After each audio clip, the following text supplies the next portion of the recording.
नमस्कार, आप देख रहे हैं देवभूमि न्यूज़ और आपके साथ मैं हूं अमित रतूड़ी। चुनावी सरगर्मियां काफ़ी तेज़ी के साथ चल रही हैं इस सर्द मौसम में भी। दरअसल 14 फरवरी को उत्तराखंड में मतदान होना है। तमाम पार्टियां जोर-शोर से प्रचार-प्रसार में लगी हुई हैं। लेकिन जनप्रतिनिधियों से हम बात भी कर रहे हैं कि उनकी अपनी क्या कुछ प्राथमिकताएँ हैं अपने क्षेत्र में अगर जनता उनको चुनकर लाती है। राव जी, आपको कांग्रेस ने प्रत्याशी के रूप में भेजा है यमकेश्वर से। अगर हम बात करें पहले बीते 20 साल की, तो आप किस तरीके से यमकेश्वर में देखते हैं? क्योंकि भाजपा के ही लगातार यहाँ पे विधायक रहे हैं, किस तरीके से आप देखते हैं? देखिए 2017 में मुझे यहाँ जब मेरे भारतीय जनता पार्टी में 12 में 17 में टिकट कट गया, पार्टी ने टिकट नहीं दिया, जनता जिताना चाहती थी, तो 17 में माननीय हरीश रावत जी ने मेरा राजनीतिक जीवन बचाया और मैं 17 में यमकेश्वर की जनता के बीच में प्रत्याशी के रूप में, कांग्रेस प्रत्याशी के रूप में आया। जनता जनार्दन है, जनता का अपना निर्णय है।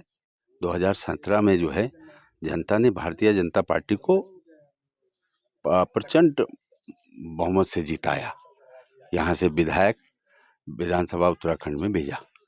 मैं पूरे 5 साल जनता के बीच में रहा, चाहे सरकार के खिलाफ बोलना पड़े, सरकार को भी झकझोरते रहे, यहाँ के स्थानीय विधायक जी को भी झकझोरते रहे और जो दुख सुख में है जनता के बीच में हमेशा निरंतरतापूर्वक बने रहे। अब फिर से पार्टी ने मेरी कार्यशैली पे विश्वास किया, मुझे फिर से कांग्रेस पार्टी ने 36 यमकेश्वर विधानसभा का प्रत्याशी बनाया है, तो जनता जिस तरीके का समर्थन दे रही है, मैं समझता हूँ यहाँ से कांग्रेस जो है 20 सालों के बाद ये जो सूखी धरती थी, बंजर भूमि थी, उसको जो है आबाद कर रही है और भाजपा को यहाँ से मुक्त कर रही है। यहाँ कांग्रेस का विधायक स्थापित कर रही है। कौन से ऐसे काम हैं जिनको आपको लगता है कि जिनको पूरा होना चाहिए था? भारतीय जनता पार्टी से ये पूछना चाहता हूँ कि आपने 20 साल में क्या किया इस विधानसभा में, बताए ना। पहाड़ का व्यक्ति जिसके आय के संसाधन सीमित हैं, वो अपने बच्चे को इंटर पास करा के कहाँ ITI कराएगा, कहाँ पॉलिटेक्निक कराएगा? ठल नदी में एक विषय है पॉलिटेक्निक में, क्या एक ही विषय होता है क्या पॉलिटेक्निक में? और अगर एक विषय नहीं होता, अन्य विषय भी होते हैं, अन्य ट्रेड भी होते हैं, तो क्यों नहीं खोले गए? कौन खोलता? हारा हुआ विधायक खोलना था, या जीते हुए जिनको दायित्व दिया था, जिनकी सरकार थी, उनको खोलना चाहिए था। ITI ग्वाड़ी में बंद है, ITI गैंडखाल में बंद है।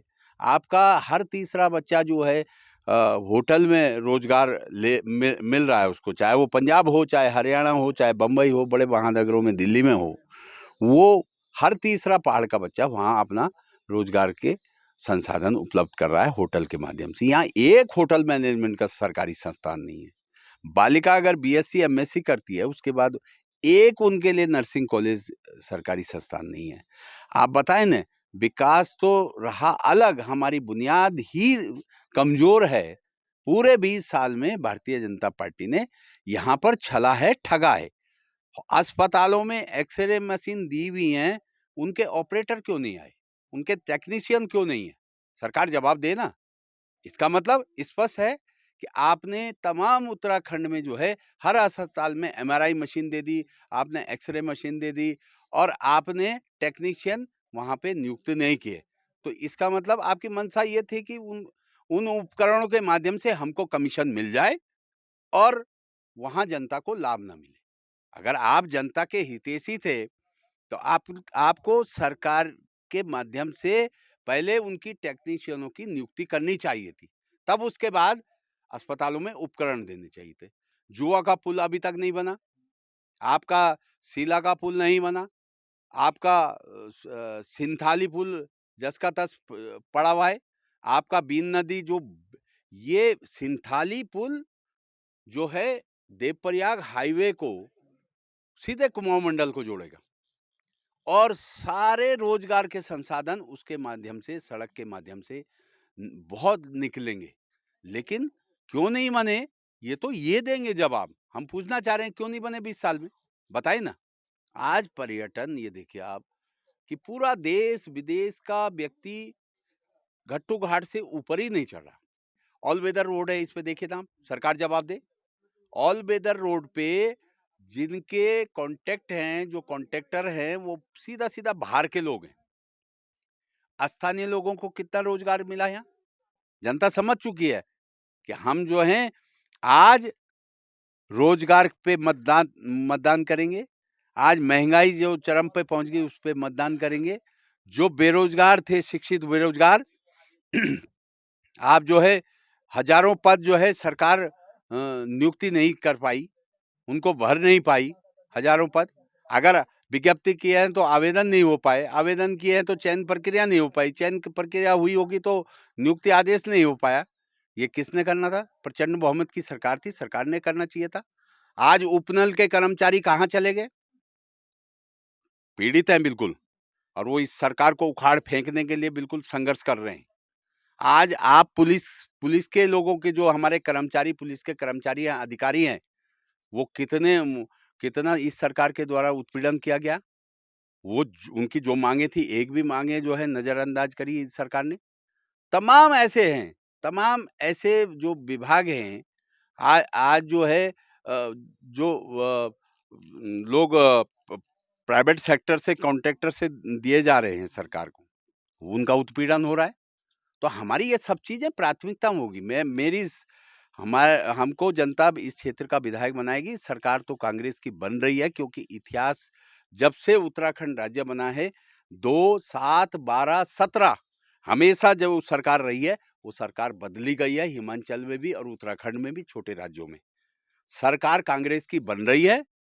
जनता हमको यहाँ से छत्तीस यमकेश्वर से अपना विधायक जिस तरीके से समर्थन मिल रहा है, विधायक बना रही है। मेरा प्रयास होगा कि पहले दिन से सिंथाली पुल के लिए पहले दिन से काम होगा, बिन नदी के पुल के लिए पहले दिन से काम होगा, ITI कॉलेजों में पहले दिन से काम होगा, पॉलिटेक्निक कॉलेजों को पहले दिन से बच्चों का भविष्य सुरक्षित किया जाएगा।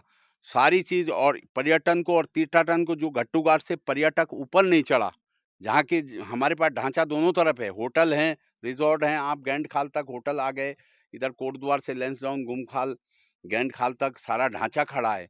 हमको एक्टिविटी करनी है। मुझे कोटद्वार की जनता ने विधायक के रूप में देखा हुआ है। मैं काम बड़ी मजबूती से करता हूँ, कर्मठता से करता हूँ, ईमानदारी से करता हूँ, इच्छा शक्ति के साथ करता हूँ, और मेरा प्रयास होगा कि जो ये विकास विहीन विधानसभा है, इसको विकास को, गति को बहुत तेजी से इस पे दिखाया जाएगा जनता के सामने कि ये मेरे सरकार के समय में मुझे जो दायित्व आपने दिया, ये विकास किया है, आप देखो। एक सवाल ये भी रहेगा कि पूर्व मुख्यमंत्री और सांसद हैं जो लोकसभा के, डॉक्टर निशंक ने एक प्रेस वार्ता की। प्रेस वार्ता में उन्होंने काफ़ी तीखे शब्दों में कांग्रेस पर हमला भी बोला। उन्होंने कहा है कि कांग्रेस राज्य के निर्माण की जो है विरोधी रही है। कई मंचों से भी कुछ रोज पूर्व अगर हम बात करें तो मदन कौशिक प्रदेश अध्यक्ष जो हरिद्वार से इस बार लड़ रहे हैं चुनाव, उन्होंने भी ये हमला बोला है। कांग्रेस किस तरीके से देखती है? आप बताएं ना, आपने तो राज्य को ही ध्वस्त कर दिया।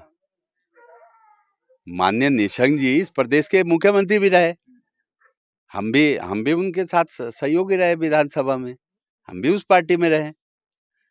तो माननीय निशंक जी ये बताएं ना कि क्या ऐसी आवश्यकता पड़ी कि प्रचंड बहुमत की सरकार 3-3 बार मुख्यमंत्री क्यों बदले?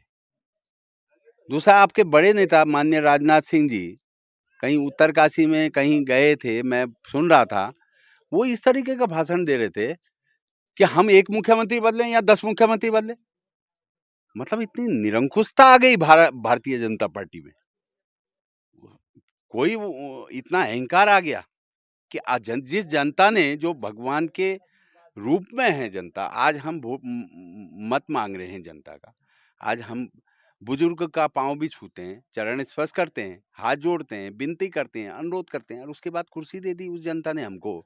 तो इतना अहंकार हो गया कि हम एक मुख्यमंत्री बनाए या 10 मुख्यमंत्री। माननीय राजनाथ सिंह जी ने यह भाषण दिया, मुझे बड़ा ताजुब हुआ कि इतने बड़े हमारे नेशनल लीडर हैं, भारतीय जनता पार्टी के राष्ट्रीय अध्यक्ष रहे, आज आज जो है कैबिनेट मिनिस्टर हैं, डिफेंस मिनिस्टर हैं, तो इतना बड़ा कद उनका, और वो व्यक्तित्व अगर मंच में ये बोले कि हम एक मुख्यमंत्री बदले और हम 10 मुख्यमंत्री बदले, तो हमको जनता को इससे कोई मतलब नहीं होना चाहिए। क्यों नहीं होना चाहिए भाई मतलब?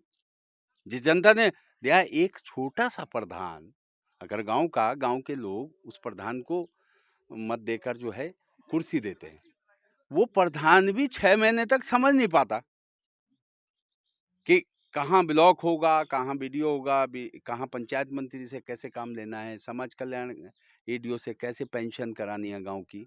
उसको 6 महीने लग जाते हैं सीखने में। 4 साल तक तो आप कहते रहे कि त्रिवेंद्र रावत जी बहुत अच्छे मुख्यमंत्री है। तो ऐसी कौन सी मजबूरी आ गई 4 साल के बाद आपने बहुत बेकार साबित कर दिए हो।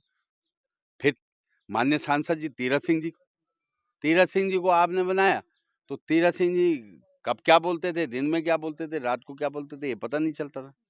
तो ऐसी क्या मजबूरी आई आपको तीरथ सिंह जी को भी हटाना पड़ा। तो ये 3-3 मुख्यमंत्री जो भारतीय जनता पार्टी ने हटाए हैं, वो जनता के लिए दुर्भाग्यपूर्ण विषय तो है ही। आज जनता पूछ तो रही है, सोच तो रही है उसमें कि 2 साल का समय जो विकास का होना चाहिए था, वो आप नहीं दे पाए। वो विकास का समय आपने जनता का बेकार किया, इसलिए आप सत्ता के लायक नहीं हो, इसलिए कांग्रेस की सरकार आ रही है। आखिर सवाल मेरा ये रहेगा कि मैं भी क्षेत्र में घूम रहा हूँ, तो जो तमाम प्रतिक्रिया आ रही हैं लोगों की, तो लोग परिवर्तन ही चाह रहे हैं। लोगों का यही कहना है कि जो शिक्षा, स्वास्थ्य, रोजगार, जो बुनियादी चीज़ों के ऊपर काम होना चाहिए था, ये मुकेश्वर विधानसभा क्षेत्र में बीते 20 साल में वो नहीं हुआ है। लेकिन इस बार आपका जो मुकाबला है वो ये इसको संयोगी कहा जाएगा। इस बार भी भारतीय जनता पार्टी ने एक महिला प्रत्याशी को उतारा है, रेणु बिष्ट, जो पूर्व में कांग्रेस में रहीं, अब भाजपा में आ रखी हैं। किस तरीके से आप तैयारी कर रहे हैं? क्या कितना प्रतिद्वंद आप मानते हैं प्रतिद्वंदी? मैं तो नहीं समझता कोई प्रतिद्वंदिता है। जनता ने तय कर दिया। जनता ने तय कर दिया कि भारतीय जनता पार्टी चेहरा बदलकर फिर छलना चाहती है, फिर ठगना चाहती है जनता को। इसलिए जनता ने तय कर दिया कि हमको कांग्रेस को जिताना है। और हम विपक्ष के रूप में 5 साल रहे ना जनता के बीच में। भारतीय जनता पार्टी बताए ना हमारे बारे में, हमारे कार्यकुशलता के बारे में हम पे छीटाकशी करे ना अगर है ताकत तो, कि हम अपनी जो जनता ने हमको दायित्व दिया था विपक्ष का, उस पे अगर मजबूती के साथ नहीं खड़े रहे तो बताए ना। यहाँ यहाँ भारतीय जनता पार्टी किसके किसके दुख सुख में खड़ी हुई? 4 4 जो है बनचूरी में खत्म हुए। कौन सा इनका जिम्मेदार प्रतिनिधि वहां खड़ा हुआ उस दुख की घटना में 2 मिनट का संवेदना व्यक्त करने के लिए? तिलदार खाल में 2 जवान लड़के जो है जीप दुर्घटना में खत्म हुए। बताए ना जिम्मेदारी व्यक्ति कौन था इनका, जिनको दायित्व है जिम्मेदार व्यक्ति वहां दुर्घटना घटनास्थल में जो है दो उस परिवार के लिए, जो दुखी परिवार था उसके लिए संवेदना व्यक्त करने खड़े हुए। जुआ में 2 बार महिला बाघ ने निवाला बनाई, एक तो अभी बनाई है, एक 2-3 साल पहले बनाई। बताए ना भारतीय जनता पार्टी के कौन जिम्मेदार आदमी वहां घटनास्थल पे दो शब्द जो है संवेदना व्यक्त करने के लिए गए। तो तमाम ऐसी घटना हुई है। तो जिम्मेदारी होती है, जनता जिम्मेदारी देती है अपने जनप्रतिनिधि के प्रति। जनता को विश्वास होता है कि हम अपने जनप्रतिनिधि को अगर रात में भी फोन करेंगे तो वो फोन उठाएगा, हमारी मदद करेगा। कोरोना काल में कई भारतीय जनता पार्टी के लोग जो पार्टी छोड़ के आए हैं। दसमोरी के प्रधान पति हैं अनिल नेगी, सांस से जूझ रहे थे, और जब मुझे फोन आया मैंने उनकी मदद की। उन्होंने कहा ऐसी पार्टी को मैं हटाता हूं, मैं नहीं रहूंगा इस पार्टी में, मैं शैलेंद्र रावत के साथ खड़ा हूं। बहुत से लोग ऐसे आए। हम रात के 3-3 बजे तक, 4-4 बजे तक नहीं सोए। जिसको कोरोना हुआ होगा तो हमने फोन किया कि भैया कैसे हाल है, क्या हाल है। इनकी जिम्मेदारी नहीं बनती थी क्या? कहाँ थे ये कोरोना काल में? जो भारतीय जनता पार्टी के प्रत्याशी हैं, बताए ना जवाब दें, थे कहाँ? जनता पूछना चाहती है। क्यों नहीं आए आप? आप चुनाव लड़े हैं, चाहे किसी पार्टी से नहीं लड़े, आप निर्दलीय के रूप में लड़े हैं, तो आपकी जिम्मेदारी बनती थी। तो तब तो आप आए नहीं। हाँ, टिकट भारतीय जनता पार्टी ये मान चुकी थी कि ये सीट हार रही है, कांग्रेस जीत रही है, इसलिए चेहरा बदल दो। तो हम तो उन्हीं से जो चेहरा ला रखा है उन्होंने, भारतीय जनता पार्टी, यही उनका जवाब दे देना मुझे कि कोरोना काल में कहाँ पे वो जनता के बीच में खड़ी रही, जब सांस से जूझ रहे थे लोग, मृत्यु शैया में पड़े थे, लोगों को अस्पताल नहीं मिल रहे थे, लोगों को ऑक्सीजन सिलेंडर उपलब्ध नहीं हो रहे थे, लोगों को अस्पतालों में देख रेख नहीं हो रही थी। मैं प्रमाण देता हूँ ना, एक जगत सिंह हैं भारतीय जनता पार्टी में थे कोटद्वार में, मैं कांग्रेस का नेता हूँ। जगत सिंह लछमपुर गांव के हैं, उनकी माँ को सांस नहीं मिली और 12:30 बजे रात को फोन आया। मेरे पास फोन नंबर नहीं था फीड उनका, मेरे साथ भारतीय जनता पार्टी में।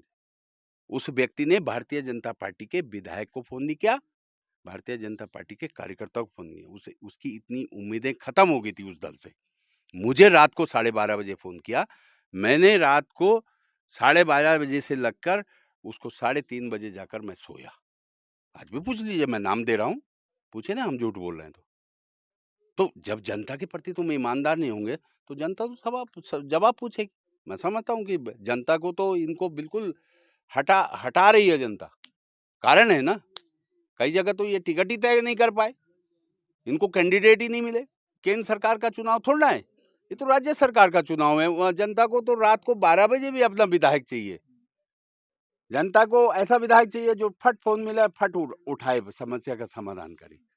विधायक का चोली दामन का साथ होता है जनता का। देखना दिलचस्प होगा कि 2022 के इस रण में यमकेश्वर विधानसभा सीट से कौन प्रत्याशी अपना दम दिखाता है और विधानसभा के सदन तक पहुंचता है। देवभूमि न्यूज़ के लिए अमित रतूड़ी की रिपोर्ट।